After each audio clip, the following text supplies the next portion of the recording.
Episode 179 of Writer Radio. What's up? 79 from home. It's presented, as always, by Brian Janik at thefinancialguys.com. Independent insurance broker for 20-plus years. All right. Ton of experience. He'll help you out. He doesn't charge you. It's free to talk to him. Thefinancialguys.com. Look for Brian. I think I'll see Brian tonight. See about how you guys are just flooding him with questions. Or not. Maybe you haven't bothered him yet. I don't know. See how it's going. Turn this music off. Get on with our lives. Hey, it is Thursday. I'm having one of those weird weeks where, because I didn't do a show Monday, the whole week has just felt off. Here we go, clearing the throat again. All right. Because I didn't do a show Monday, just every day I've not known what day it is. It's been confusing to me. Tuesday kind of felt like Tuesday because I went to trivia, and we do trivia on Tuesdays. But I don't know, Wednesday, Thursday, I thought it was Thursday yesterday. I feel like it's Friday today, but it's still just Thursday. And it's a me problem. It's not a you problem. You'll be fine. We don't have to worry. It'll be okay. A couple guests today. I play music before the show. You know, I'll start the stream. Usually I try to start it by 9:45, but sometimes it's more like 5 to 10. But I want you to be able to tune in at 10 o'clock and know that it's there. If you hear music, you know I'm around. All right, I hooked it up, I started it, and I'll be there. And that way we don't have to start the show exactly at 10 o'clock. We just kind of can let people wander in. It's like any show you would attend. If I tell you you're going to see Pearl Jam, and I tell you they're playing at 8 o'clock, you don't get mad when they play at 8:08. You know they're there. You see the stage. Hey, there's a drum set. It's got a PJ on it. I wonder why. Probably because it's Pearl Jam. And then that'll just play, and then eventually they'll walk out. Can you tell somebody sent me a Pearl Jam video this morning? It was so good. It was Eddie Vedder singing The Waiting with Tom Petty and the Heartbreakers. It was so good. So good. If I can find it and play it on the show, I will at some point, too. And I started today with the first song I played was Like a Hurricane, which is a Neil Young song, but it was a cover of that being done by Jason Isbell on his Live from Alabama album. And while I was playing that, that's when I saw the Pearl Jam video, or the Eddie Vedder with Tom Petty video. So I watched that, and I looked for it, and I couldn't find it. I had it on my phone, but not on the computer. It was a pain. So I just kept going with other stuff that I already had. And I always bounce around. I'll try to mix it up. You know, we talked about Public Enemy this week because they were on the Kimmel Show. And so I'll play Public Enemy, but I don't want to play two Public Enemy songs in a row. I'll play a Public Enemy, and then I'll play Tool. And then I'll play, Pearl Jam. And then I'll play, in this case today, the Tragically Hip. But today, here's how you can tell if there's something that's up, something that's intentional. Like I play For Those About to Rock, We Salute You a lot. That's an AC/DC song. I play Attitude, which is a Misfit song being done by GNR. I think it's a Misfit song. But it's Duff singing like a minute and a half punk. Attitude, what you got? Attitude. But it's always this band and then that band. It's never, we don't do two for Tuesday here at Writer Radio. Plus today's Thursday. We wouldn't do two for Thursday. Except if there's a reason. And the last two songs I played were both Tragically Hip songs, and there's a reason. It's because this Countdown Tragically Hip podcast that's been going on since January, and that I recorded in, November probably, and then it was revealed one song at a time, numbers 40 down to number 1. Well, really down to number 3, because the episode that came out this week was number 3. Numbers 2 and 1 are being revealed at this charity fundraiser event thing in Toronto that I've spent the whole year thinking, maybe I can do it. Maybe I can pull it off. And it turns out I cannot because there's UB football and I work there. So I need to do that. So I will not be able to make it up to Toronto for what is going to be a live presentation revealing songs number 2 and 1. And there's also all kinds of like charity auction type of stuff. I went to a golf tournament this week. This is like the rock and roll version of a golf tournament. It's to benefit ALS research in Canada. And although I can't go, I know somebody who's going because he is a friend of mine who was also interviewed on the show and also happens to perform in the Strictly Hip. It's Jeremy Hoyle. Our good friend Jeremy Hoyle is a part of the event on Saturday. Strictly Hip is playing up there. And I said, hey, why don't you come on the show? We can talk about the countdown in general, the weekend, what's going on, his involvement, all of it. It's been a very cool thing. And I can't believe, of course it works this way. If you do 40 shows over 40 weeks, it takes a long time. But, I mean, we're coming up on a year since I recorded the one episode, which ended up being number 13. So I recorded it, forgot about it for like a month and a half. Then the countdown show started. And then I listened every week, waiting to hear myself. And I finally did. I think I was at 13 with the song fully, completely. And yeah, so that's where we sit. And Jer's going to that, and he recorded multiple episodes, one of which aired because he got bumped for Hawksley Workman at one point, who's a really cool, interesting, quirky Canadian musician who talked about Emperor Penguin at some point. So we'll talk about the experience of that podcast and what he's got going on. That's at 10:30. Bob Gaughan is our grinder. The G is for grinder. No, the G is for gone. We could talk to him about him not being able to play in the golf tournament on Monday, but then his brother, Mark, who did and got to experience all the craziness along with me and my buddy Josh and Thomas and Nicholas. So that's how this week started. It's been a little bit of a wild week, but today we are... I haven't had Scott Wilson on yet, although I probably will talk to him today to record the UB football podcast, and then he'll be on the show tomorrow because he's on every Monday and Friday, except when I don't show up on Monday because I'm playing golf with Henry Rowan Gardner and Josh and Mark. So that's where we are. 2 guests today, 10:30 and 11 o'clock. I've got a bunch of stuff still open on the screen from yesterday that I didn't get to. I've got new stuff that I opened up to get to. There's also a bunch of comments. So now that I'm streaming in 2 different places, we're doing the Mixlr thing, which is audio only. I've got that. And then I've got another screen where we're streaming live on YouTube, and that one's got video on it. So I tend to keep that one in front of me, which takes the comments in the Mixlr app sort of out of the mix a little bit because I forget to look at them.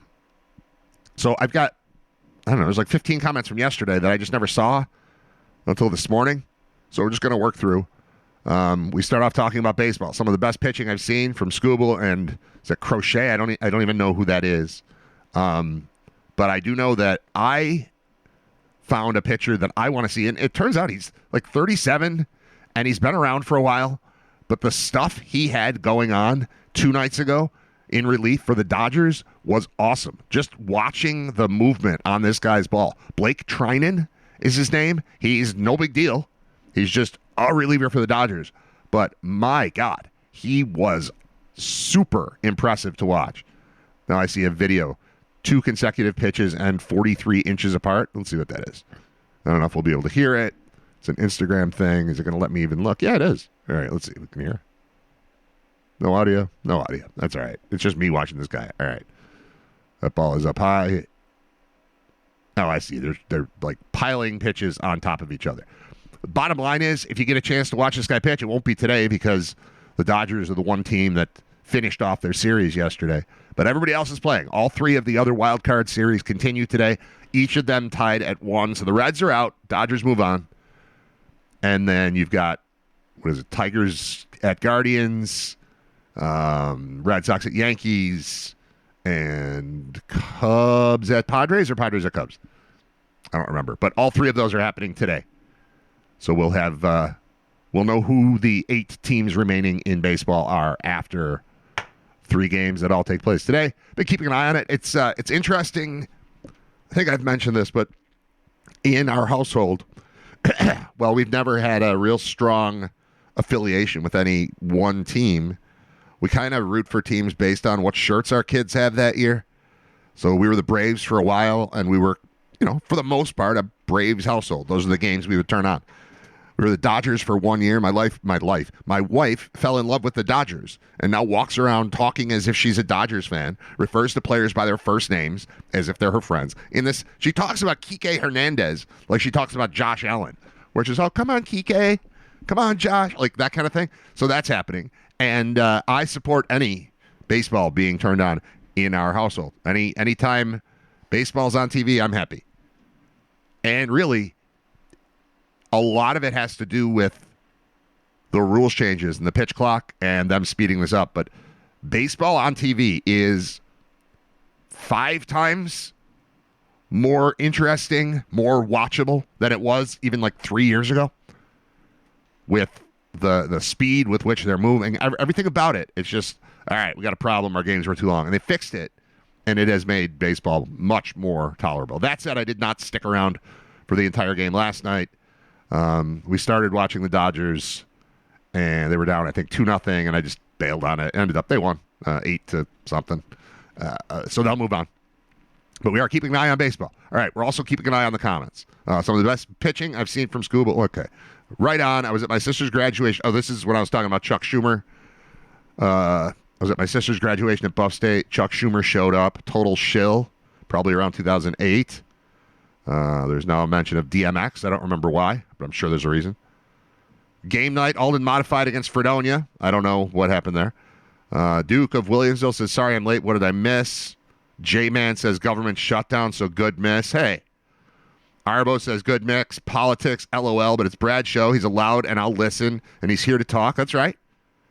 J-Man, his opinion is fine. My Facebook feed has fatigued me of this debate. I don't even know that it was a debate. It wasn't really a debate. I just kind of read what's going on in the news. I don't debate things, really. I think Brad does a nice job of reporting / talking about things without making it political. He definitely does, so it's very listenable. Wow, you guys. Agreed, he is seriously just a normal center human being.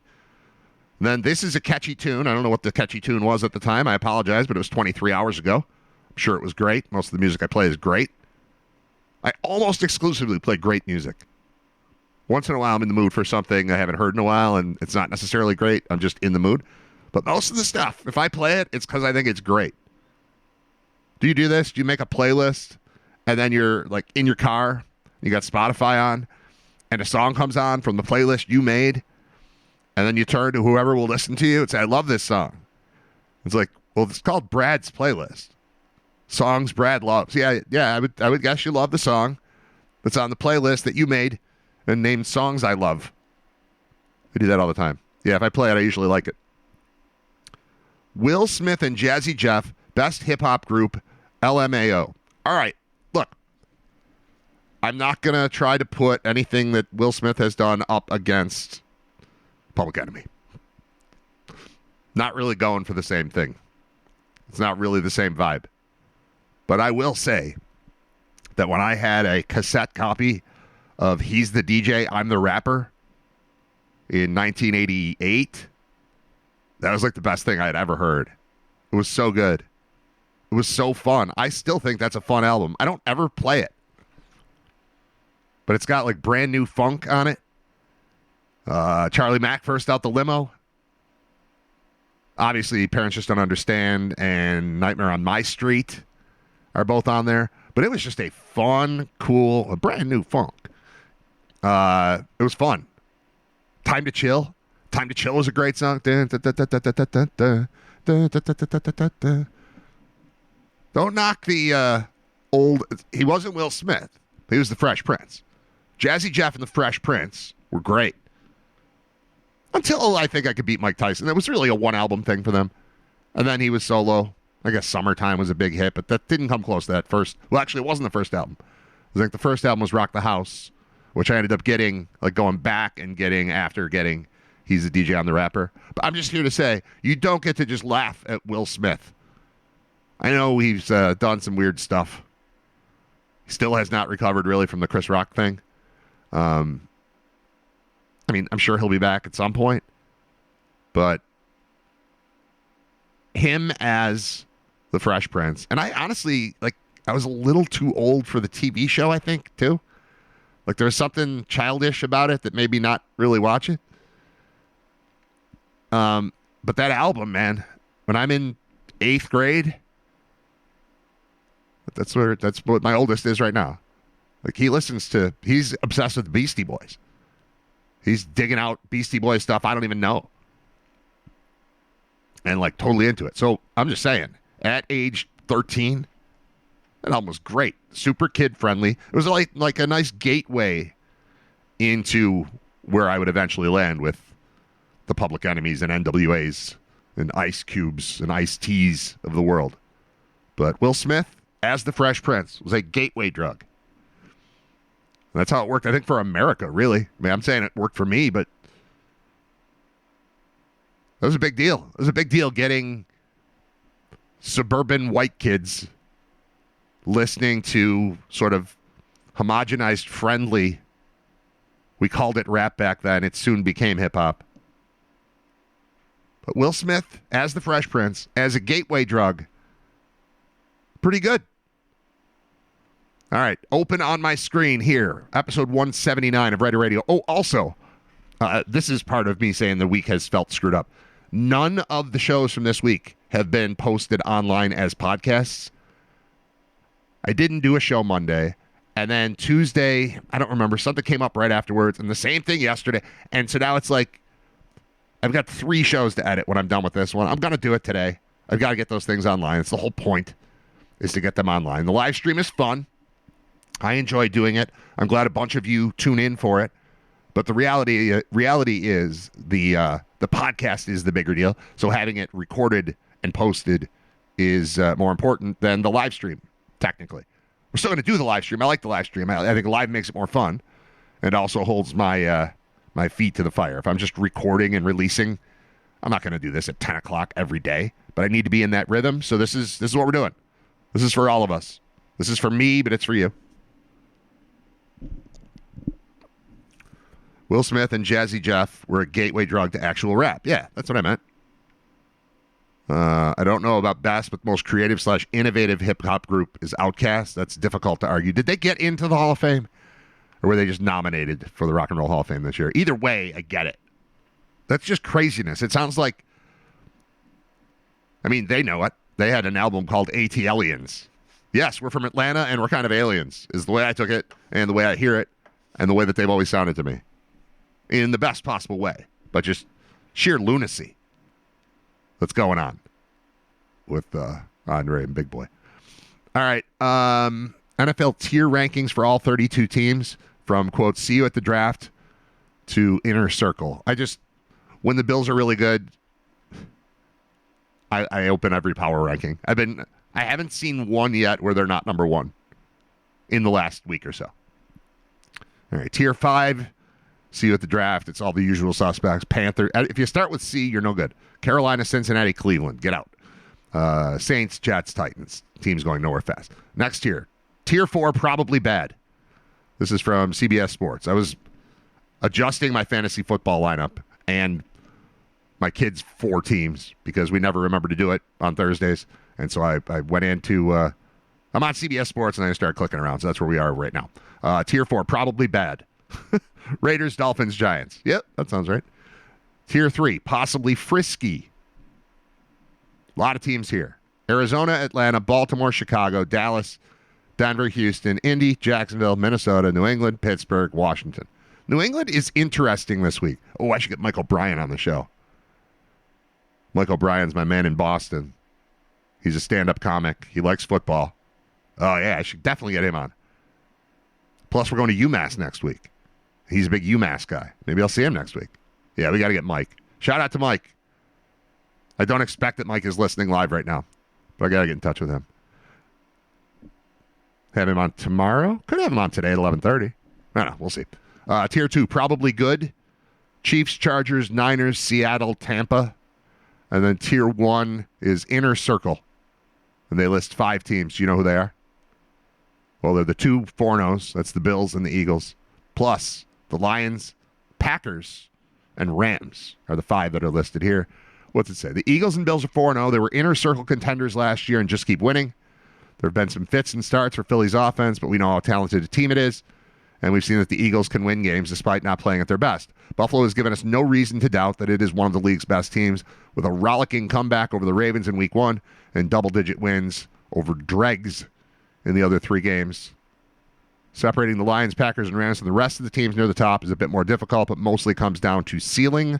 The Lions have shown that their offense is still a machine, even if that machine got taken offline for a while in Week 1 against the Packers have shown that their defense, which did just get torched by Dak Prescott, has the ability to be such a monster that it's almost impossible to move the ball.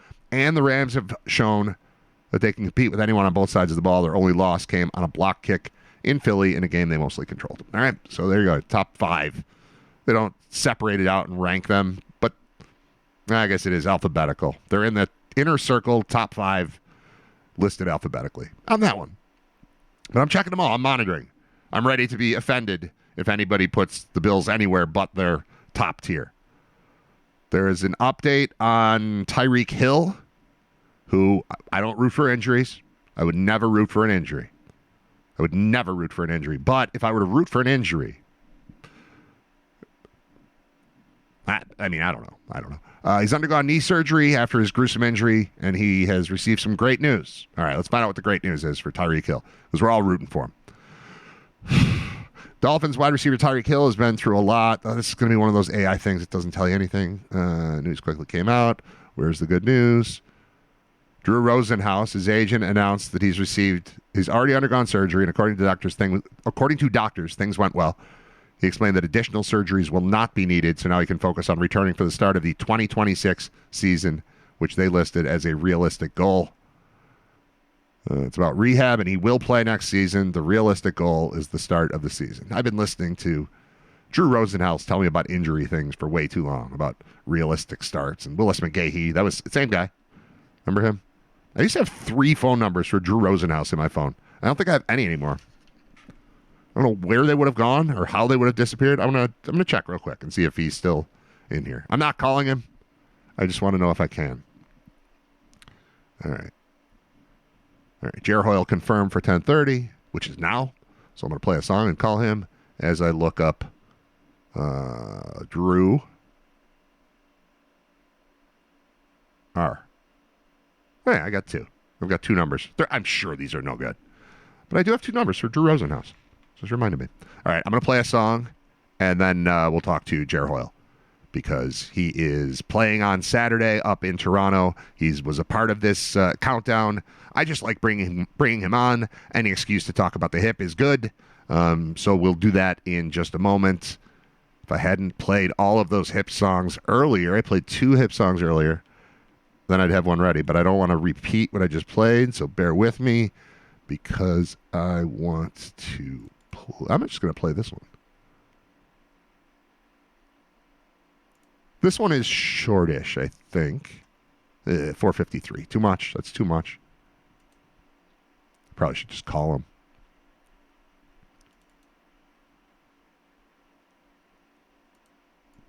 How about this one? There we go. 3.5. All right. 1 3.5 minute song, and then Jer Hoyle joins me. I'm Brad Ryder. It's Ryder Radio.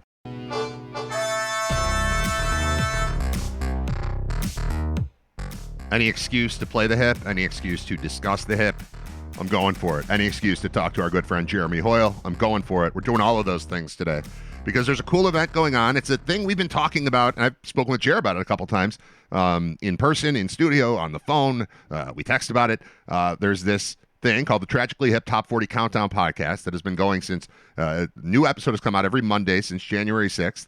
I was a guest on it. Jer was a guest on it. Ron McClain was a guest on it. Hawksley Workman was a guest on it. Gord Downey's brother was a guest this week. And Jer is participating in the big reveal of the top 2 songs, which will happen at a live event this Saturday. And you guys are performing there. So heading up to Toronto for this thing. I just feel like this is a fun little club. Not that the hip isn't that way anyway. Like, we all feel cool hanging out, listening, and talking about the band. But this podcast in particular has just been kind of a cool way for, I don't know, I've vibed with you over it, thinking about the countdown itself, thinking about what the best songs are, talking about your appearance, my appearance, all these other people appearing on it, and now you going to participate. First of all, hello, Jeremy. How are you? Long time no talk. And I'm excited that you're a part of this. It's been far too long, like maybe 6 days since we spoke. It's been a little while. It's been a while. Yeah. It's all right. So let's start with the countdown itself. Have you enjoyed it the way that I have? Have you been were you tracking it, or actually did you already know the top 40 because you're performing? Tell me your relationship here. Yeah, I don't know I didn't know it. Been participating and listening, of course. What Jamie's doing up there with his hip focused podcasts, incredible. It's the coolest hip stuff. Hip. I hate to use the word content. It's the coolest hip content out there. Yeah. I love it. The way that he handles it. And the people that he brings in to participate, absolutely fabulous. It's one of the better hip adjacent experiences I've had. Yeah. The only negative was when I knew that you had done the Emperor Penguin episode, and then I'm listening, and Hawksley Workman is on. I'm like, this is great. And then halfway through, they get to the song, and it was Emperor Penguin, and I thought, oh no, they cut my friend Jeremy from the show. But it turns out you just did another one, and you're still in tight. You're still a big part of this. Yeah. Well, Emperor Penguin, one of my favorites, and Jamie asked me to do it, and we recorded it, and it was cool, and it was fun. And then he's like, well, it's also one of Hawksley Workman's favorites, and he wants so yeah, I'm cool with that. It's Hawksley. Yes, that's awesome. So I did an Nautical Disaster, right? Yeah. Yes. Yeah. Which was great too. That was top 10. Maybe that was number 10. I think that sounds about right. I think. Yeah. And mine was Fully Completely, which we just heard, which was number 13. Yep. And I've been loosely tracking. I didn't sit and write it all down in a while, but I've been paying attention to what I figured would be in the top, 5 or so. It was down to 3, and I couldn't figure out what number 3 was. I had it locked in that the top 2 are going to be Grace 2 and Ahead by a Century, and I feel good about that. But I couldn't figure out number 3 until we heard Monday that it was 38 years old, which was nice, because I think of that as almost like one of my favorites, but not one that the group would necessarily say. But that's one of the ones that comes to mind all the time when just thinking about Gord as a storyteller, right. And so I think it's very representative. Yeah, totally. That's one of those songs that turned me into a true believer. Mm-hmm. They still stare at their shoes when they pass our place. I just thought, for a guy that young, that line is just so strong.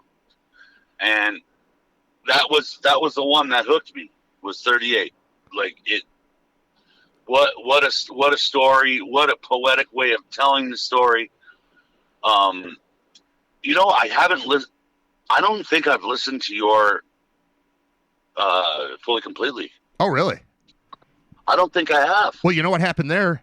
He also recorded 2, but he just put them both out on the same day. So it was like me and a guy in Florida, and it's the same week, but there are 2 for number 13. I don't know what episode number it would have been, but I'm on there. There's Brad from Buffalo right with Andrew from Florida or something. So there were 2 for that one. So you might have caught the other one and not me, but I'm in there.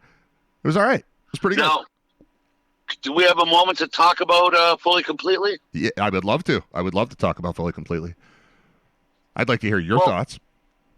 Well, yeah, I have some thoughts. Good. Timely as well. That song, I think about it I think about this a lot when I sing it. I think about the timeliness of it when I sing it, because there's an element of that song, and maybe you discussed it and I missed it, and this is ridiculous for me to talk about it. But there's an element of that song that discusses, and Gord made lots of live sides about it, about that song touching on the idea of immigration. So Gord talks about, I don't even be on Live Between Us. It's not a hidden bootleg or something where he says, Lafita Wa, the daughters of the king, brought here to populate the new land. Right? So it was part of the governmental policy back in the day that they were populating North America, specifically Canada, with what they called the daughters of the king. Now, they could be orphans, all kinds of things. Now, this is where it leads to me thinking about this all the time. That's my immigration story to Canada, where my grandfather was not a daughter of the king. He was what was called a British homeboy. And that's a funny name in the, vernacular of 2025 or whatever. Right. But a British homeboy was someone that was put into an orphanage or a home for wayward boys or all these kinds of things. And that's my great-grandfather. And that's how he came to Canada, was in a similar way described in Fully Completely. Wow. But bring me back in shackles. Like the idea of these people being sent to Canada like on a slave ship. I've never known that story. Well, I've never known that story, but I also have never had a clue what was going on at the beginning of this song. You hear shackles, you hear the word shackles, that stands out to you. And Gord has a way of doing this, making you almost turn and look at your speaker. Like, what did you just say? And this is full of it. I mean, it's a benchmark of all of their music, where even if you don't know all the words to all the songs, you do because you sing them. But I might not know all of them, but there are a couple of lines that just jump right off. The word shackles does that to you. And he uses it again right at the end, in the final verse. To me, that song embodies the energy of the band, and I don't even need the lyrics. I don't need to understand, what he means with the lyrics to feel it building the way that it does. Like, that's what's one of my favorite just energy builds in their entire catalog, is the way that it's just lunacy by the end of this song. Starts off just like a slinky bass line, like, all right, I'm in. And then by the end of it, it's wait and you'll see. And it's all just crazy. And I just love it. I love it. I was so happy that was the song I got to do. That one, like, live, the end is always so frenetic. As you were saying that, wait and you'll see, I could visualize Gord in my mind. Yeah. Like, I could see it. I could see him. Almost twitching. Chin in the air, just shaking, and they're the best, right? I know. How are things going with you? Have you performed a lot lately? I know obviously this is a big thing coming up on Saturday, but have you been out and about? Yeah, usual thing. September we usually kind of slow it down. We're older fellas now, and those summer gigs really wear, Yeah. So we're doing lots of stuff, and this one on Saturday up at the Rec Room in Toronto for the podcast event has been something we've been targeting. It's like, when you get everybody in the room with the same idea, right? That consensus thing. Yeah. It makes it so fun, right? That's what makes our concert so fun. Everybody's there for the same reason, but this is like hyper focused. So, it's going to be a blast. I can't wait. Have you played that room before? No. Right across the street from I almost called it Sky Dome. Rogers Center. I like it better as Sky Dome because it's just everything can't be the Rogers Center, like Rogers Center and Rogers Arena, and like and then it used to be like, I'm trying to think. There's another one like that where it's like, Scotiabank Place is in Ottawa, but then suddenly it's Scotiabank Place in Toronto. It's just like I don't know the corporate stuff. It's Sky Dome. It's a dome that came from the sky. Exactly. It shows you the sky. I'm okay with all of that. Still, just calling it Sky Dome. It's better. I'm reduced now. I call it the stadium and the arena and the ballpark in Buffalo. That's it. I don't keep track of the games anymore, and it's fine. I don't need to say Pilot Field. I don't need to pretend it's Rich Stadium, but it's this. There's a stadium, there's an arena, and there's a ballpark. So I just use those, and that keeps it straight in my mind because I'm a very simple man. I think I might do that. I think I might do it too. Yeah, why not? It's easy. Yeah, I might. No one's going to be confused. It'll be fine. No. All right. Hey, how about your new gig? Tell me what's going on at the Cas. I've not been there yet. Yeah. Oh boy, it's a beautiful place. I've always been doing this concert business thing in my whole career, and this we performed at the Cas in Buffalo a few times with Strictly Hip, and loved it, and this opportunity presented itself to handle the calendar there and all the music stuff and everything that goes on the stage. I jumped at it. That's awesome. So from my previous position as promoting national concerts in Canada to being able to work with Buffalo musicians and people that I know and my friends and people I respect and everything, I think I can have like a much stronger. I could do better here working in Buffalo. So it works out good, and it's a fantastic place in a 1920s bank, Art Deco, stained glass. It's gorgeous. You'll love it. Can't wait. I'm in. Clean bathrooms. Wow. Brad. All right. Well, so far. So far. Well, start clean. Then you rock and roll folks show up, and then all hell breaks loose typically. All right. Yeah. Hey man, I appreciate you taking the time to join me. Look forward to catching you maybe at the Cas, maybe elsewhere. But have fun on Saturday. Say hi to Jamie for me. Tell him I wish I could be there. Will do. And have a good time. Thanks, Jer. You're the man, Brad. Talk to you soon. You're the man. It's Jeremy Hoyle, Strictly Hip, our good friend here at Writer Radio, who is performing on Saturday at that super cool event where the final two will be revealed. When I did my episode, he asked me, Jamie or JD, whatever you want to go with for the host, he asked me, what do you think will be number one? And I didn't expect to have to answer that question because I hadn't heard any episodes yet because they hadn't aired yet. So I didn't know he was doing that to people. And he asked me what I thought would be number one. And I, in the moment, said nautical disaster.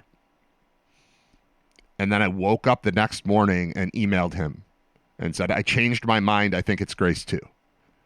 So if you listen, I'm wrong.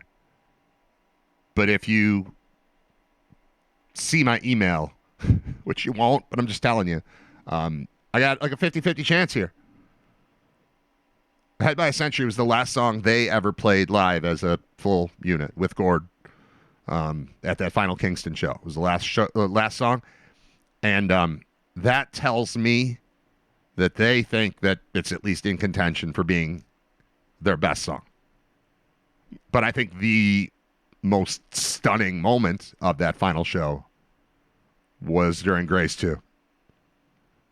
Maybe during Gift Shop. Gift Shop and Grace 2 have always been very similar in my mind. Part of it is that they're track one on an album from roughly the same era. I felt like Gift Shop kind of came out and replaced Grace 2, but I've since gone back to where I like Grace 2 a little bit more than I like Gift Shop, but I like them both. And Ahead by a Century is just an absolute classic that even if you don't know the Hip, you probably know that song, at least in Buffalo. You'd recognize it. And the fact that they played it last tells me they loved it. So it has its rightful place here in the top two, which will be revealed. I don't know if they're doing a live. I don't think it's a live broadcast. I think it's a live podcast in that they're recording it live and then it'll air afterward or something. I'm not positive. But I know that if I could go, I would, but I can't because of football. UB in Eastern Michigan, the final of 3 consecutive home games for the Bulls, takes place on Saturday. We'll definitely talk about that tomorrow a little bit with Scott Wilson. I'll talk with him today about it, but recording for the other feed, for the UB Football Podcast feed, which we do each and every week. So there's that. Bob Gaughan is going to join me coming up in just a few minutes. I'm going to go through a few more things on my screen. Then we'll play a song so I can call Bob. Oh, no, Bob calls us. Bob's going to call us. All right. Close out Tyreek Hill. What was the next thing here? Computer is so slow. It's so slow. I'm so up against memory issues everywhere. Phone, email, computer. Everything's just bogged down. Need to just clean it all out and start over. All right. The pop star Neil Young said had no real depth. While we were listening to Neil Young, while I was listening, maybe you were, to Jason Isbell covering Neil Young, I came across a story about Neil Young. So I had to click this. It's clickbaity. I know that. But I want to know the answer. Sometimes it's clickbait and you're like, yeah, I know, but tell me the answer to the question. So who is the pop star that Neil Young said had no real depth? Quote, she's peaked. The era that Neil Young was brought up in almost feels like a bygone era for pop music. Young never wanted to serve any corporate suit whenever he played his music. While he did have a lot of great tunes to make on his own, there's a good chance that some of his career moves would have gotten him dropped from his label in no time today. But Young would rather die by his own sword than have to cater to whatever corporate schlock had come up to replace his brand of music. Yeah. All right, tell me the thing. I'm not going to make you listen to all this. I'm just going to scroll down and find out who he's talking about. And it's Britney Spears. All right, in 2003. Yeah, what a surprise. Neil Young didn't find Britney Spears compelling. All right. It says, look at the music in 93 compared to the music in 99, for example. The biggest names in music in the former year were Nirvana and Pearl Jam, breaking down barriers for new artists to thrive. Yet in 99, people had to deal with the massive influx of boy bands slowly taking over the world, or the pop-punk phenomenon that was starting to take shape. It's not to say those eras weren't classics in their own way, but when the pop starlets started coming out again, Young didn't have much time for Britney Spears on the charts. The tunes sounded great, but Uncle Neil already had a bit of bias considering Spears' history of being a Disney kid before becoming one of the biggest stars in the world. As far as he could tell, there was never any substance to what Spears was doing, saying in 2003 that music is all backfiring, it's all too slick, and it's all going away soon. Britney Spears, she's peaked. It was a great success for a while, but you can't keep doing that. You got to go further. You got to have some depth, and the kids are realizing that. All right, so there it is. Neil Young taking a shot at Britney Spears 22 years ago, and then me clicking on it as if it happened today.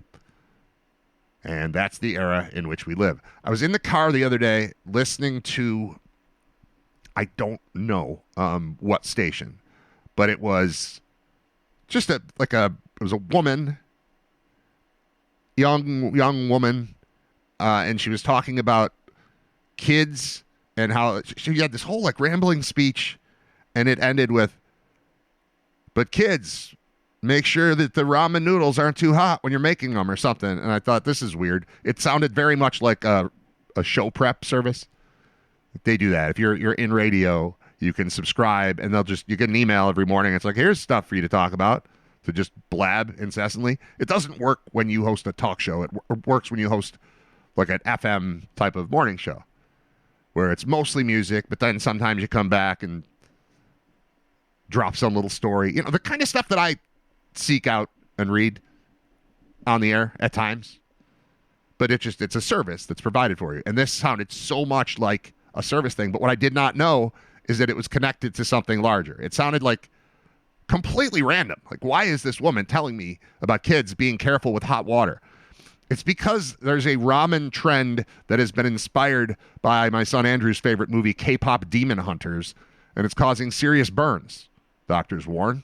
This is a story from CBS News. Doctors are warning of a food trend inspired by the popular Netflix movie K-pop Demon Hunters that's leading to serious burn injuries. The trend involves children and teens imitating a scene from the hit streaming movie by eating hot instant noodles, but doctors say it has become dangerous. Yep, hot is dangerous. Injuries are coming from both the temperature of the noodles and hot water being spilled, says a burn care specialist at Shriners Children's Boston and Harvard Medical School surgery professor named Dr. Colleen Ryan. Most of the time, it's when the children open the microwave themselves. Microwave is usually up high, and they reach in, and it's a little too hot for them. She said, adding the clinic has been seeing 2 or 3 burn cases a week from the trend. Not only is a burn painful, but they can leave a lifelong scar and cause emotional distress, I'll say. The American Burn Association, that's a thing? Ameriburn.org. Wow. The American Burn Association says a scalding injury for adults can occur after contact with 155-degree water for 1 second, but children's skin is thinner making it easier to burn. A recent study found that 31% of childhood scald admissions were caused by instant noodles. Ryan said post-burn first aid is important. 20 minutes of cool water, then you need to call for help. She added she's seeing a wide range of ages among kids coming in with burns from the noodles. When it comes to these viral trends, research shows the most impressionable age range is 8 to 10. There's no good answer there. I've got all the age ranges. I've got 8 and 11 and 13. 8's about to be 9, but yeah, of course. Of course the little guy is most susceptible to doing something dumb that he learned watching K-pop Demon Hunters. So keep an eye out for that. If your kids are talking about making noodles themselves or you're sensing them around the microwave a little more than you would want them to be, keep it out. Make sure they're not trying to imitate a movie called K-pop Demon Hunters because they're 31% of the burns coming in are from people watching that movie, which is insane. Yeah, that's that. Playing a song. Bob will join me in just a minute. I'm Brad Ryder. It's Ryder Radio. Episode 179. Streaming live daily, Monday through Friday, at ryderradio.com, but also on YouTube. You got the Mixler app, and you got the video version, which, you know, we're just doing it. We're doing it because it makes sense. Because YouTube, as it turns out, YouTube's pretty popular, and that's where people go to find things. So that's why we're doing it this way. I wasn't in love with the idea of putting this all on video, but what's the difference? It's fine. It's totally fine. I'm guessing one song, and then Bob Gaughan. Stick around. It's Ryder Radio. The way my kids date now, it's so simple. They go on an app, whether it's Grindr or whatever, they swipe right, swipe left, and they get the date automatically. Let's check in with Ryder Radio's living legend, Bob Gaughan.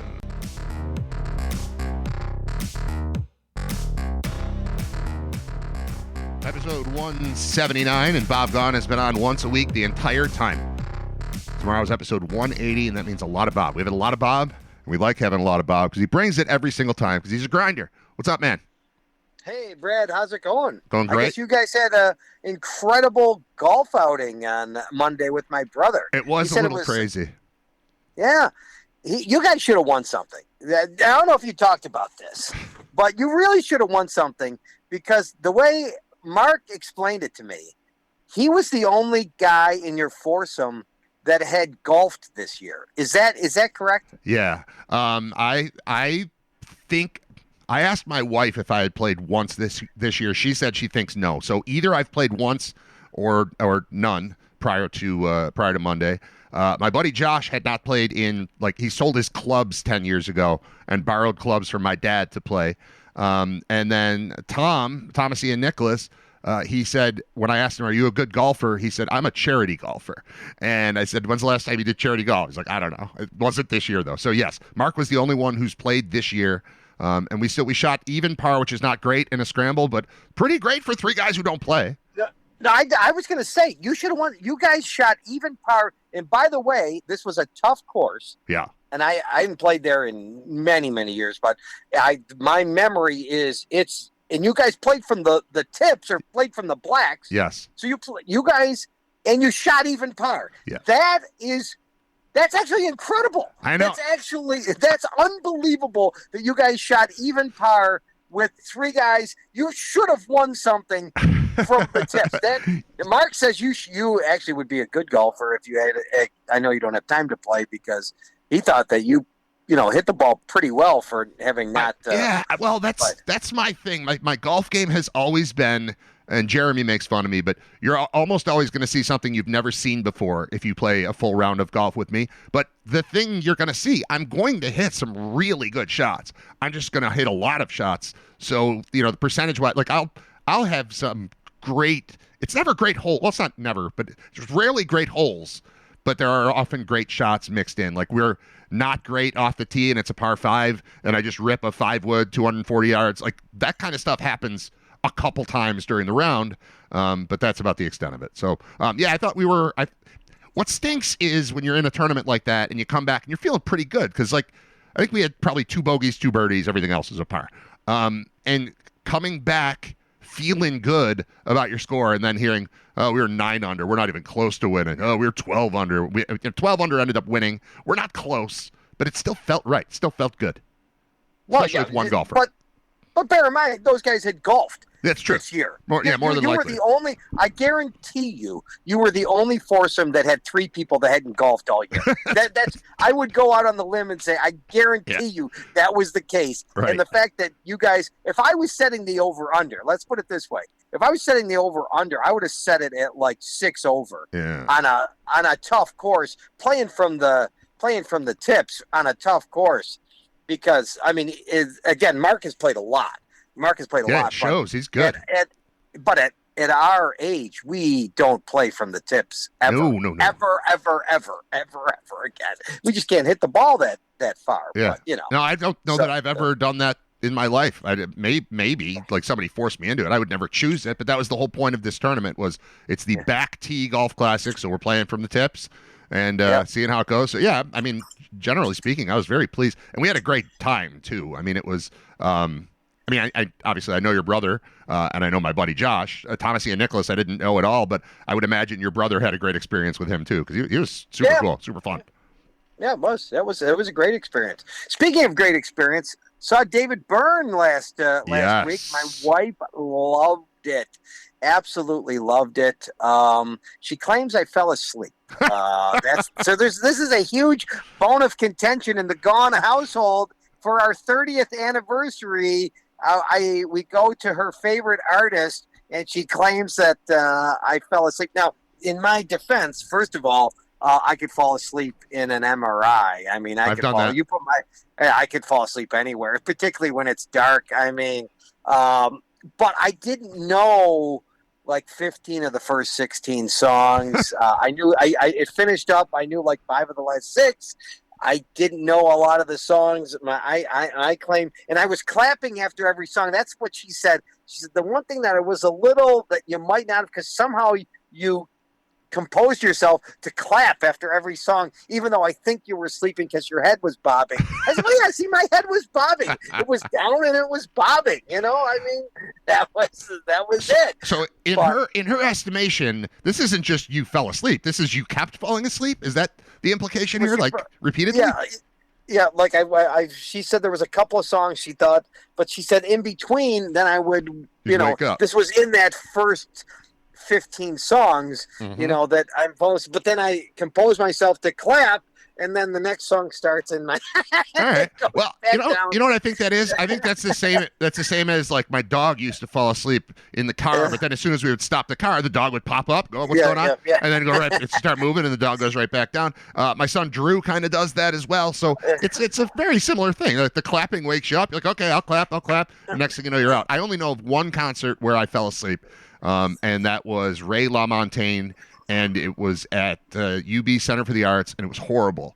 And I think I fell asleep like 5 different times during that show. It was too warm in there. It was a wintertime show, but the heat was cranked too much, and I was already tired, and it was a Friday night, so it's been a long week already, and I just was in and out of consciousness the rest of the night. I haven't listened to that guy once since. It doesn't sound like you're offended by David Byrne. You just didn't know the songs. No, I liked it. And I liked the song. I know, I liked it. And the songs were they were good. I mean, even though I didn't know them, right? They were good. And of course, he puts on a show. He's got 12 people up there.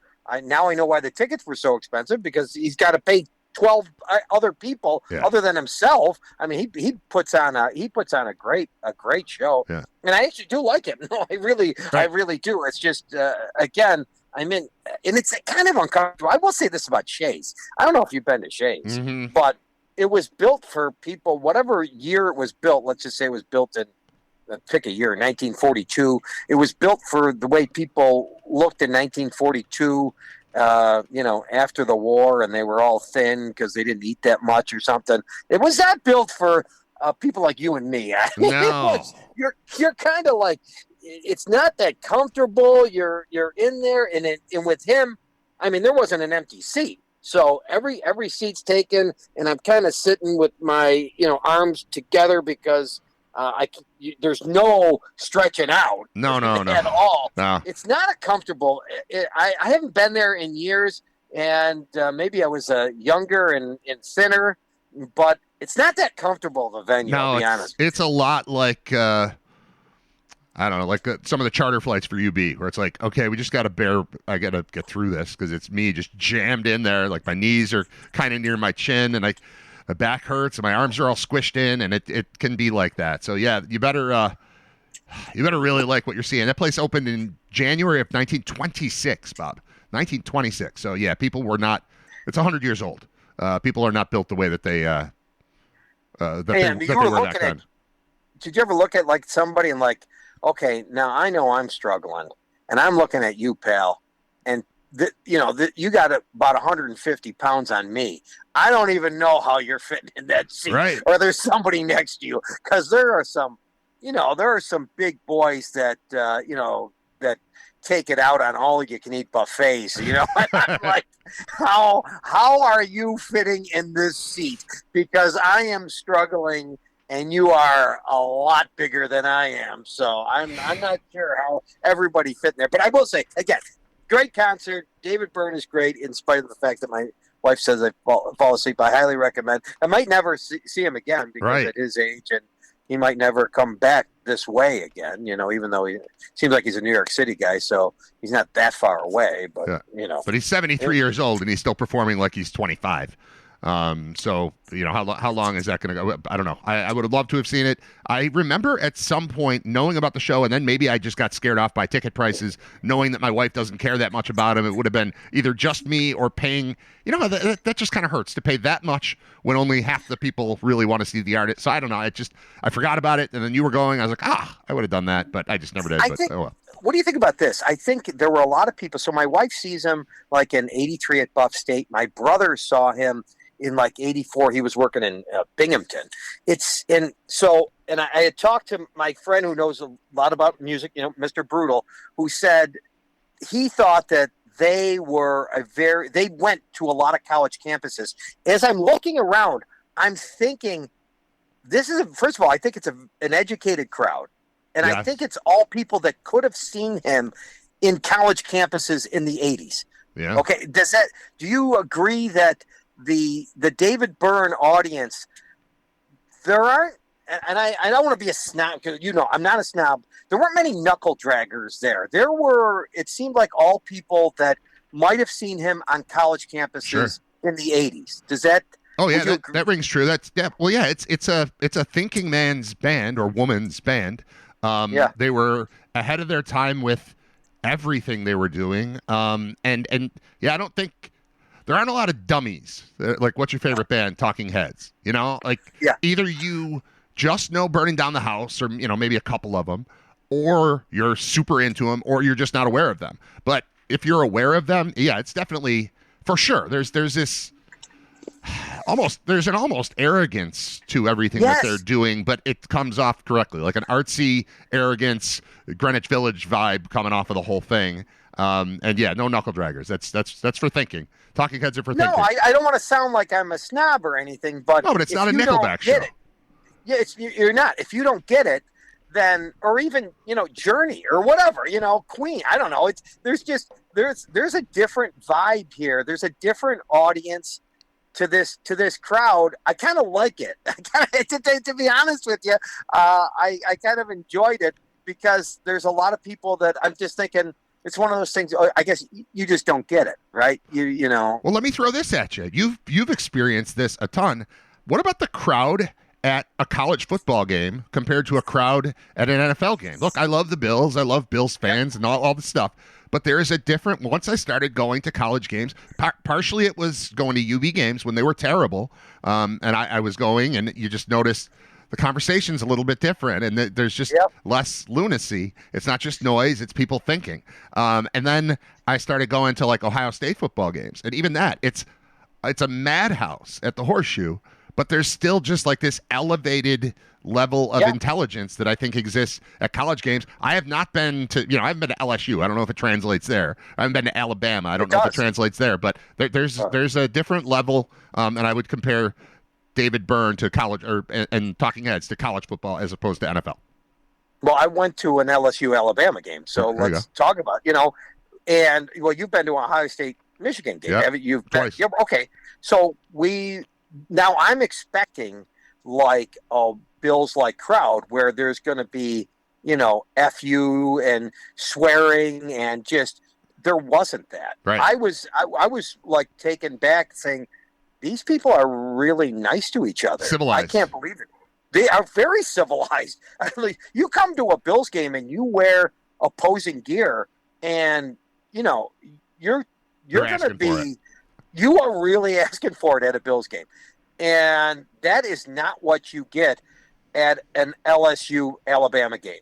And I was shocked. And from what you're saying, that's also not what you get at an Ohio State Michigan game, which is incredible because, the thought process is this is going to be rowdy. It really wasn't. It was a very civilized crowd. You've got Michigan students walking around next to people with shirts that say Ann Arbor is a whore, and they still get along fine. Like it's just an elevated, like it's almost like I first noticed it with Duke, like the Cameron Crazies, like the signs and the chants and the cheers are always like an elevated level of kind of quirky funny. In the same way that the signs behind wherever game day goes, there's always people holding up signs, and a lot of them are like, I don't know, crass humor, but always written in like an intelligent, kind of crafty, fun college way. There's just a different vibe there, and I think that fit perfectly. Look at us, Bob, connecting different worlds, understanding things. Oh, the other thing I'll say about David Byrne, I don't know if you ever saw the Tragically Hip live. But I'm sure you're familiar with at least what they look like and what I don't think Gord Downey and his stage presence could have existed without David Byrne. I think that is the number one, I've never heard him talk about it, the number one influence as far as what he's trying to do on stage for Gord Downey was David Byrne. Right. And I will say this about the concert is when I don't think, and my wife, who's a bigger fan, much you, doesn't think that Burning Down the House is their best song. Right. That being said, at a concert, when he finishes with that, it's pretty damn good. Uh-huh. I mean, that is the song that you finish with at a concert in that venue. And when he finishes, that this is the one that he's going to finish with. And when he finishes with he's bringing down the house. Yeah. He is absolutely. It is something that you got to experience. Yeah, right. How would you ever? You would say, how would you ever follow that? But then you watch Stop Making Sense, the concert film from '84, and it's used in a different way there. It's like the fifth song that they play because that show, he's just such a performer, showman. But that show starts off with just him and a guitar for one song, and then the next song, the bass player comes out. Now it's him with the guitar and her with the bass. And then the next song, the little drum kit comes out. And by the time they get to Burning Down the House, now we're up to 12 or 13 people on the stage and backup dancers and backup singers and just craziness and multiple percussionists. So they use it at that show to like signify here we go. But you could also put it at the end to signify now it's time to go home. So either way, it works. But yeah, that's a massive song live, especially with that number of musicians on the stage. Hey, by the way, continue with the music theme, and I don't know anything about this, but my son says I'm not going to, like Bad Bunny, singing the halftime show because I'm not even going to understand what he says. Right. Is it true that he doesn't speak English? Well, is it true that the halftime show?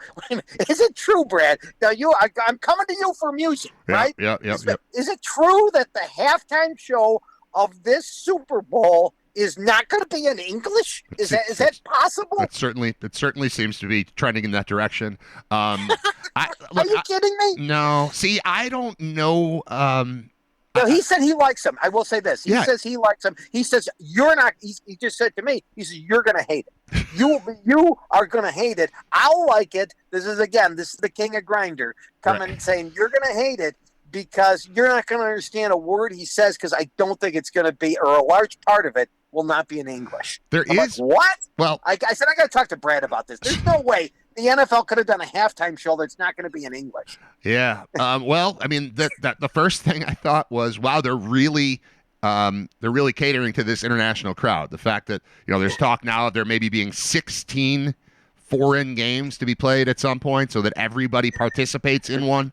The fact that obviously we're watching games from Dublin and Mexico City and Brazil, like all these different, there's clearly a vibe there. There's also clearly some deal going on with Bad Bunny and NBC because he is also hosting, he's not the musical guest, he's the host of SNL this week for episode 1 of the season. And Bob just disappeared, but he'll probably call back, and that'll be fine. But I don't know a ton about this guy. I know that I've seen him. He was a part of the and we've got Bob back, so I'll pick up where I was. Yeah. He's hosting SNL this week. He's not the musical guest. It's the first new episode of the season, and it's him along with a musical guest. So there's enough English there in theory that they're letting him host the show. And he was part of the 50th anniversary thing that was going on last year. And I want to say he was the final musician on the music special that I loved. But out of everybody that they could have had, they closed with Bad Bunny. Then he's announced as the first host of SNL this year. Then he's announced as a Super Bowl guy. So there's clearly some like big deal that has been negotiated between Bad Bunny and NBC and the NFL and all that. So I'm under the impression that he's kind of cool. I don't remember what it was that I saw him do on SNL, but he was kind of funny. Like I didn't hate him.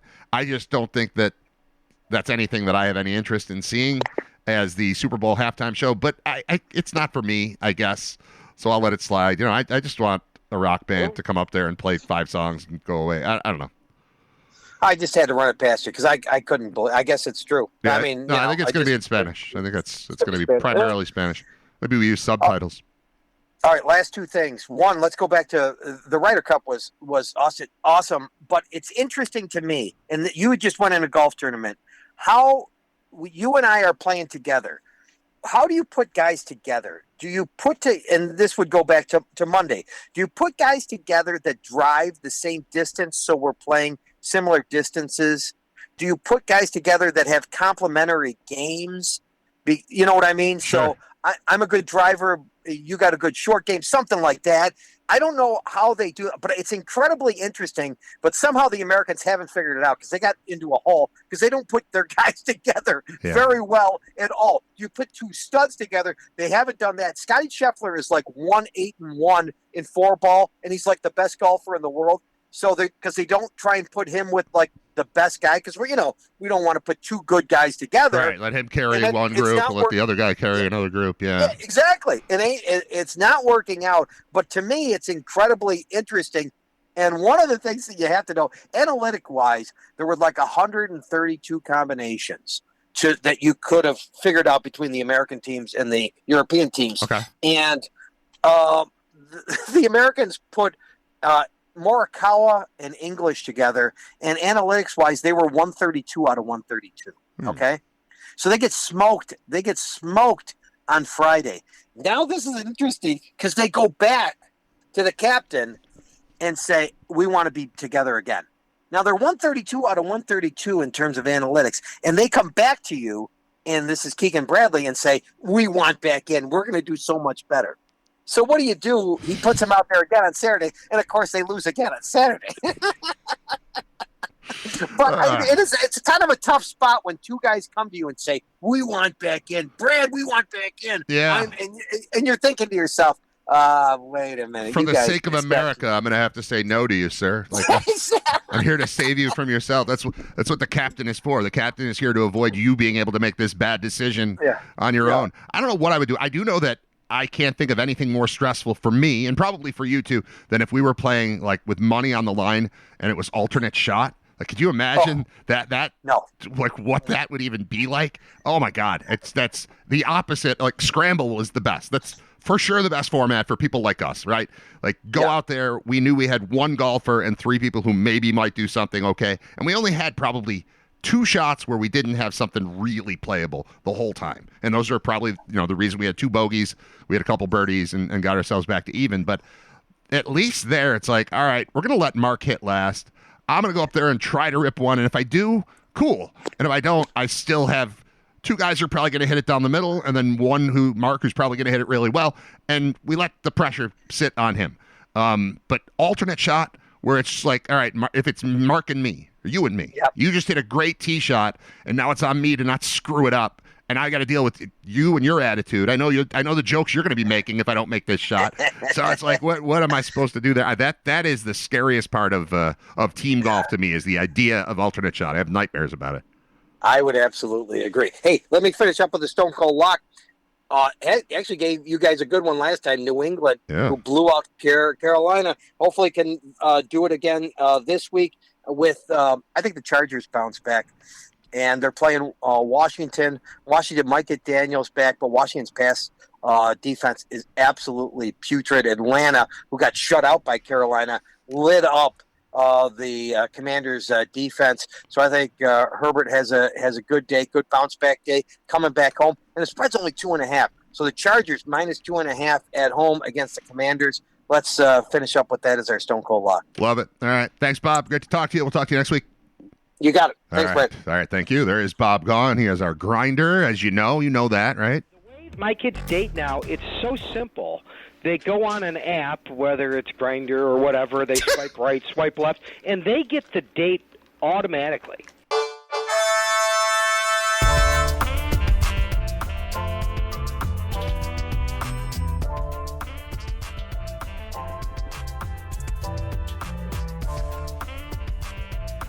I don't know that I enjoy anyone's voice more than I enjoy Jim Croce's voice.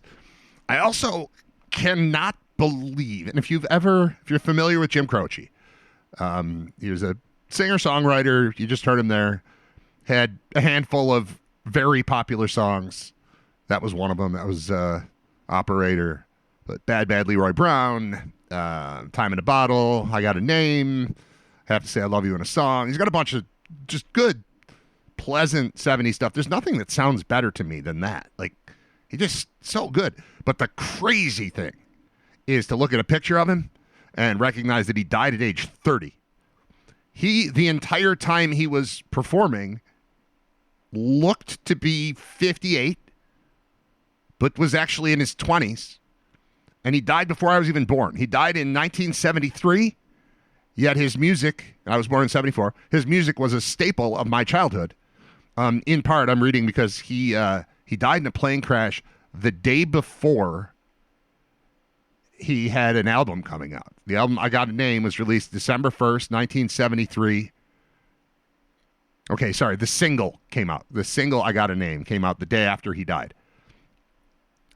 Evening of September 20th, 1973, during his Life and Times tour, which had been scheduled for 45 dates, and the day before his single, I Got a Name, was released, Croce and 5 others were killed when their chartered plane crashed shortly after takeoff in Louisiana.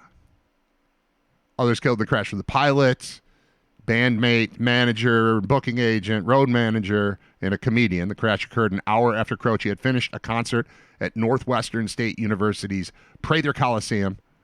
They were headed for Sherman, Texas for a concert at Austin College. Probable cause of the crash was the pilot's failure to see obstructions because of physical impairment and fog that had reduced his vision. 57-year-old pilot suffered from severe... I don't understand this. I read this already. I'm going to see if it makes more sense this time. Suffered from severe coronary artery disease and had run 3 miles to the airport from a motel. That's not good. 57-year-old with coronary artery disease ran 3 miles, then flew the plane. That seems bad. He had 14,000 hours of total flight time, 2,000 hours in the type of plane he was in. And then, that was it. The album, I Got a Name, was released December 1st, 1973. The posthumous release included 3 hits. Working at the Car Wash Blues. I don't know that one. I'll Have to Say I Love You in a Song. I do know that one. And the title song, I Got a Name. And I'll carry it with me like my daddy did. Which had been used as the theme to the film The Last American Hero, released 2 months prior to his death. By far the most shocking part of all of this is just taking a look at this guy and knowing he died at 30. Bob and I were talking earlier about Shays and how it's not really built for people like us. They not like us. They not like us. We not like them. People just were different then. People in their 20s look like they were in their 50s. Now we're going the other way. Now you're in your 50s and you're hanging out pretending you're in your 20s. I mean, look at me. I'm wearing a green T-shirt that says "Como se llama." It's got a llama on it. Speaking of llama, I can't remember if we talked about this when Josh came on Tuesday to talk about the golf tournament and playing with Thomas Ian Nicholas. But we were driving out to Gowanda Country Club, and I'm driving. Josh is in the passenger seat.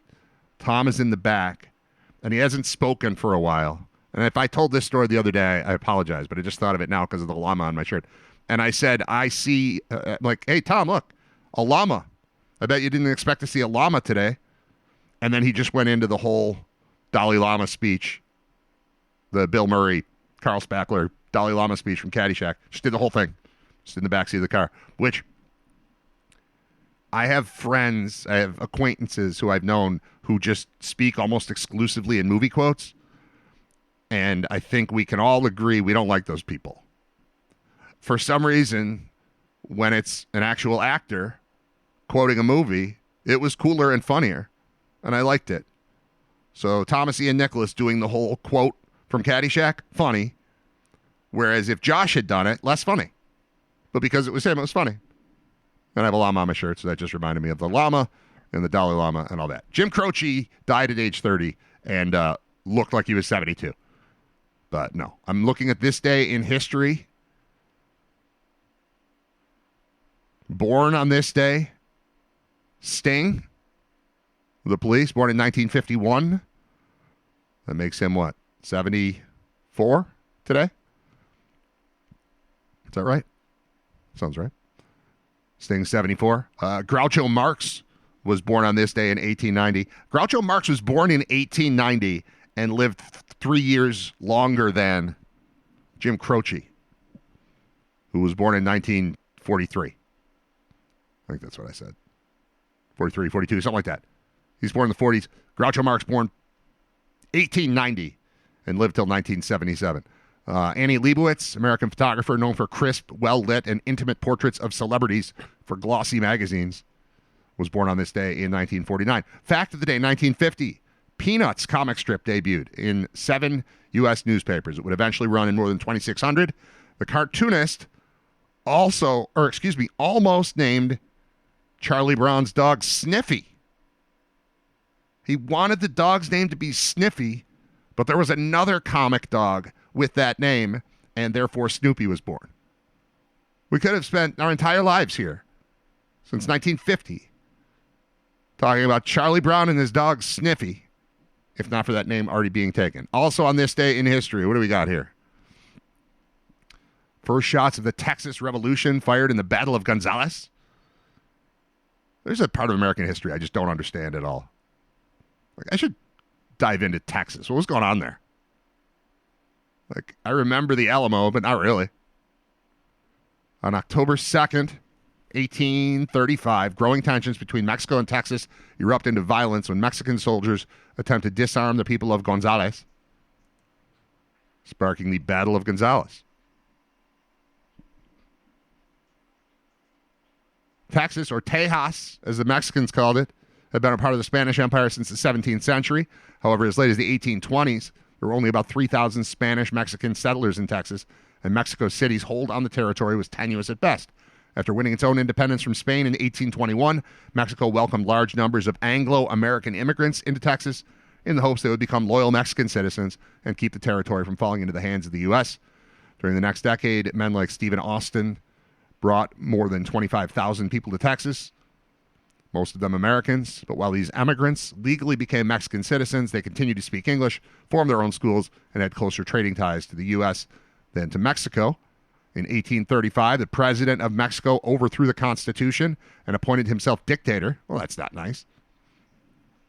Recognizing that the American Texans were likely to use his rise to power as an excuse to secede, Santa Anna ordered, that's the president, Santa Anna, ordered the Mexican military to begin disarming the Texans whenever possible. Is this why they're so mad still? Texas is so mad about being potentially disarmed? Is this just like you're scarred from something that happened in 1835? Is that what's going on here? All right, this proved more difficult than expected, and on October 2nd, Mexican soldiers attempting to take a small cannon from the village of Gonzales encountered stiff resistance from a hastily assembled militia of Texans. After a brief fight, the Mexicans retreated, and the Texans kept their cannon. The determined Texans would continue to battle Santa Anna and his army for another several months before winning their independence and establishing the Republic of Texas. That happened. All right. You know, Benedict Arnold had an accomplice, and he was hanged on this day in 1780. He was 30 years old, like Jim Croce.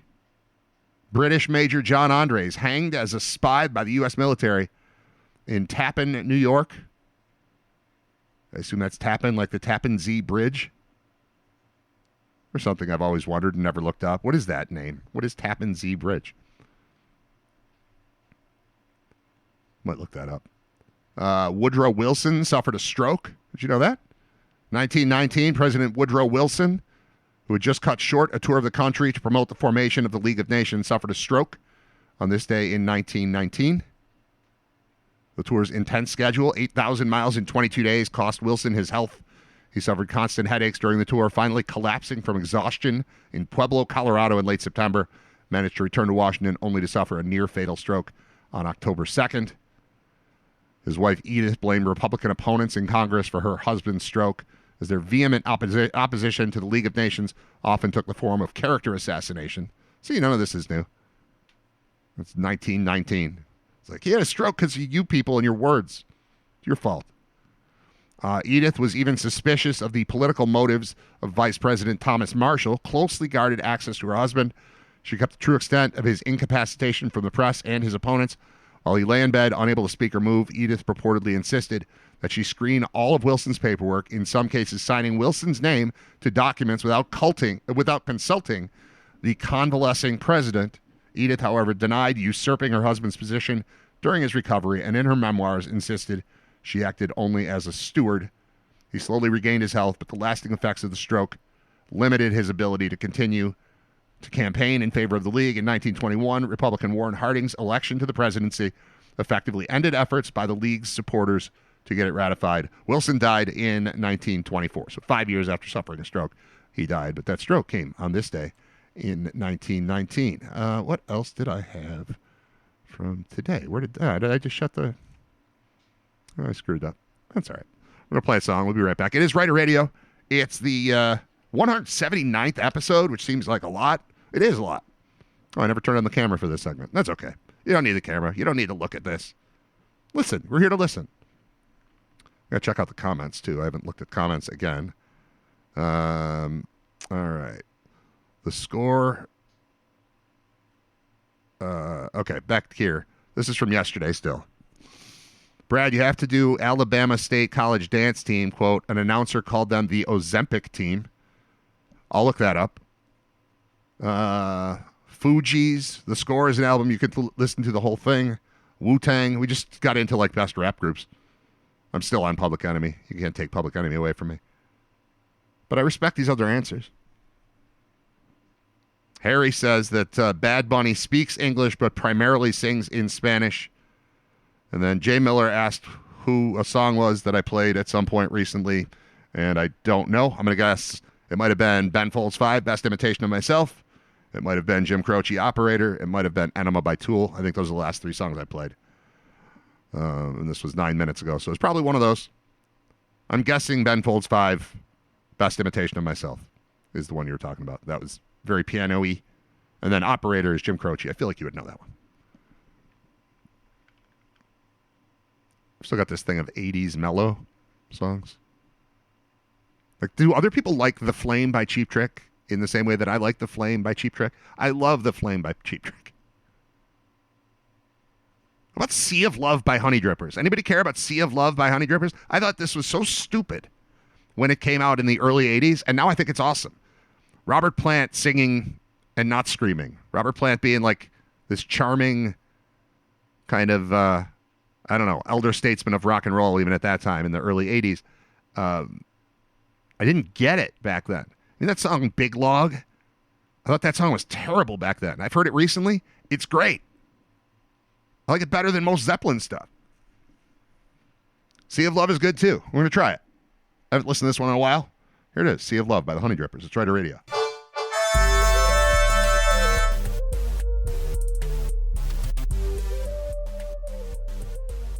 Got a few minutes left here at Rider Radio, episode 179. Thanks for tuning in. Thanks for listening. Thanks for sharing, liking, subscribing, following on YouTube, joining the Facebook group or page or whatever that thing is, the Rider Radio, all this stuff. Follow me on Twitter or X, at Brad Rider, at Rider Radio on Instagram, all the stuff. Just do all the stuff. Keep doing it. You're doing great. Thank you. Thanks to our sponsor, Brian Janik with thefinancialguys.com. Check him out at thefinancialguys.com for all your insurance needs, especially if you're approaching 65 and about to hit Medicare. He will help you navigate that and will not charge you for his service because he gets paid from the insurance company, not you. He just helps. Pretty cool. We mentioned Bad Bunny is the Super Bowl halftime performer, and there's an article. Danica Patrick's not happy about that. Now, why? Do I care? I don't know that I do, but here it is in the New York Post. Danica Patrick goes off on NFL for Bad Bunny Super Bowl halftime show. Good Bunny, Bad Bunny. Danica Patrick wants no Bunny at the Super Bowl halftime show. She said, "Oh, fun. No songs in English should not be allowed at one of America's highest-rated television events of the year, not just for sports." It's not one of. It's the highest. It's definitely the one. How old is she now? Danica Patrick is 40. No, Bad Bunny is 43. I don't know how old Danica Patrick is. I'm guessing 45. Seems about right. She also reposted a wild claim that Bad Bunny is a, quote, demonic Marxist who's being given the Super Bowl halftime platform. She campaigned for Donald Trump in November as he retook the White House despite having not voted previously. The NFL executive John Barker defended the league's choice of the performer in the following statement. Bad Bunny represents the global energy and cultural vibrancy that define today's music scene. As one of the most influential and streamed artists in the world, his unique ability to bridge genres, languages, and audiences makes him an exciting and natural choice to take the Super Bowl halftime stage. We know his dynamic performances, creative vision, and deep connection with fans will deliver the kind of unforgettable experience we've come to expect from this iconic cultural moment. The quote ends there, and then it says, the NFL had been rumored to be pursuing Taylor Swift for the Super Bowl halftime show, but that did not come to fruition. How would they find her? They just look in the box. The Chiefs games, and there she is. That's right. I forgot. She's engaged to one of their players. We talked about the Nicole Kidman-Keith Urban split yesterday. The headline today is Nicole Kidman fans take aim at Keith Urban's 25-year-old guitarist. Uh-oh. Knives are out for Keith Urban's young female guitarist amid his divorce drama with Nicole Kidman. Fans are flooding the social media profiles of Keith Urban's 25-year-old guitarist with negative comments, calling her the other woman, among other things. Maggie Baugh, multi-instrumentalist who's been touring with Urban, who's 57, drew outrage over the weekend when she posted a video of the musician that shows him changing the lyrics to a song he'd previously dedicated to his wife to mention her instead. Oh, boy. By Tuesday, Kidman, 58, filed for divorce from Urban, citing irreconcilable differences as the reason for the split. The pair have been married for 19 years. Sources claimed to the Daily Mail that Urban's extramarital relationship with a younger woman in the music industry was to blame. The Daily Beast reached out to Baugh for comment, but has not received a response. Baugh is the, again, 25-year-old multi-instrumentalist who's been touring with him. Fans of the Oscar-winning actress immediately took aim at Baugh after her post, flooding her social media accounts with comments like, Nicole deserves better and I stand with Nicole. Yeah. Others have left much more incendiary comments, like Maggie Baugh is a home-wrecking tramp whose music I'll never support. Good to know. Urban's getting some backlash as well, with one fan summing up the consensus with the comment, it is so trashy to do this to a song inspired by his wife. It's the ultimate ick. I already changed his mind. Oh, it's his song. He can sing it however he wants. Right? I think we just let him do that. I found this interesting. Many adults turn on movie or TV subtitles, according to a new poll. Why they do it? Adults under the age of 45 are more likely to keep subtitles on while watching TV. My one son used to do this all the time. And I guess I don't mind it because, hey, if you're little and you're practicing reading while you're watching TV, that's probably better. I just recently realized, what was I watching? There was, the thing that won all the Emmys, Adolescence. I was watching Adolescence, which is a British show, and it's not like I can't understand them, but there are times when they're talking quietly or quickly, and I wish I just knew what they were saying because they've got accents that I just can't quite pick it out. And I have found that you do end up reading the entire movie if you put the subtitles up there, but it was helpful. It was helpful for that show. I figured it out during the first episode. I don't remember if there were 3 or 4 episodes of it. I think there were 4. And I did it during the first one and left it there, and it made the show infinitely better. Way easier to follow. And I know I gave a review of this show previously. I think it's 4 episodes. The first 3 were so compelling. And then the 4th one, where they were going to bring it all home, it just kind of fizzled. But it was still worth, like, you could honestly watch the first 3 episodes of that and think it's one of the best shows that's ever happened. And then just read about what happens in the last one, and you'll be fine. You don't have to waste that hour. You can just spend 5 minutes reading what happens, and you're done. So I would recommend it, but the 4th episode was just lame. Adolescence, that's on HBO/Max, whatever we're calling that. So it says here, Taylor Heine is 35, often multitasking when she watches TV shows or movies at home. She says, I'll be playing on the phone, loving on my animals, maybe cleaning up, picking up. So she watches with subtitles on, saying that way I can kind of switch back and forth, be able to listen to it or look back at the screen and know what's going on. She can also catch up if she misses a piece of the dialogue. 4 in 10 adults under 45 use subtitles at least, quote, often when watching TV, compared with 3 in 10 older than 35. And those 60 and older are especially likely to say they never use subtitles. A poll suggests many young adults use them because they're watching in noisy environments, whereas older adults choose them to better hear or understand what is being said. I'm in the 4 of 10 here. It says they do, most subtitle users, 55%, say they use closed captions because they want to catch every word. About 4 in 10 say they do so because of difficulty understanding accents or because they're watching a foreign movie or show. Yeah. Foreign stuff. Put the words on the screen. Solves the problem. And that opens up what I'm capable of watching and paying attention to. Because I get taken right out of it. If I don't know what they're saying, I'm still mad at that movie Snatch. Remember that thing? I'm still mad at Train Spotting. But yeah, subtitles. They'll do it. They'll help.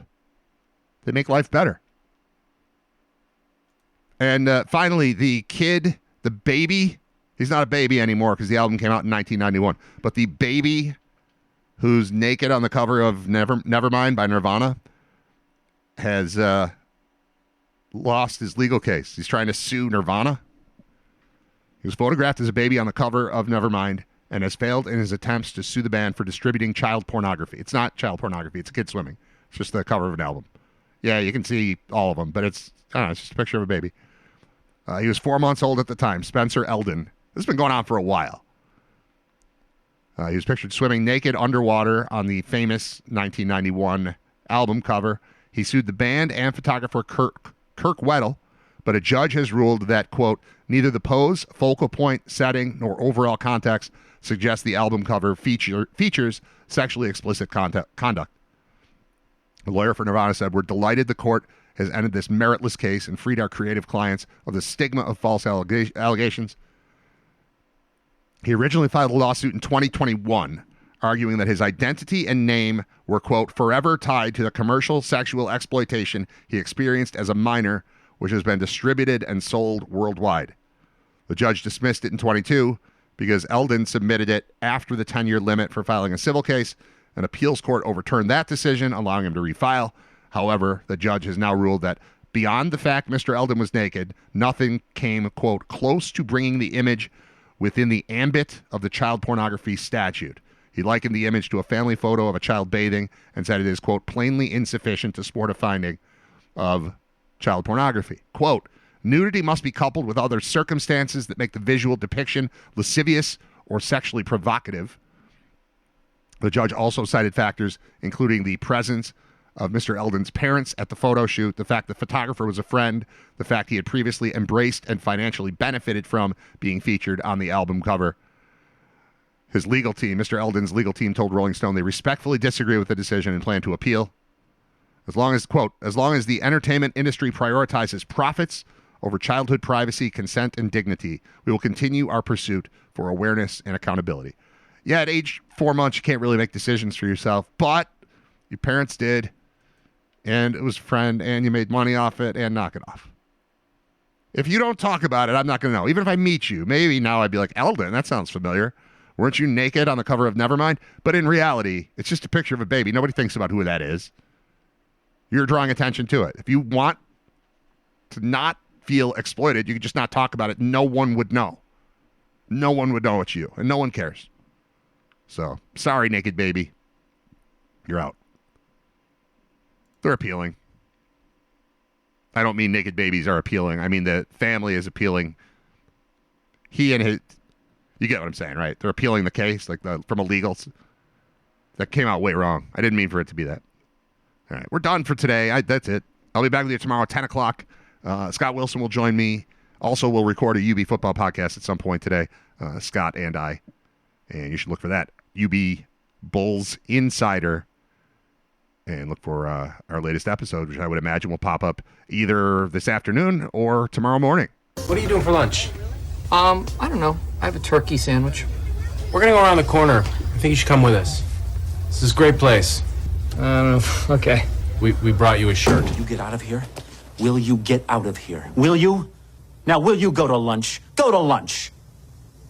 Will you go to lunch?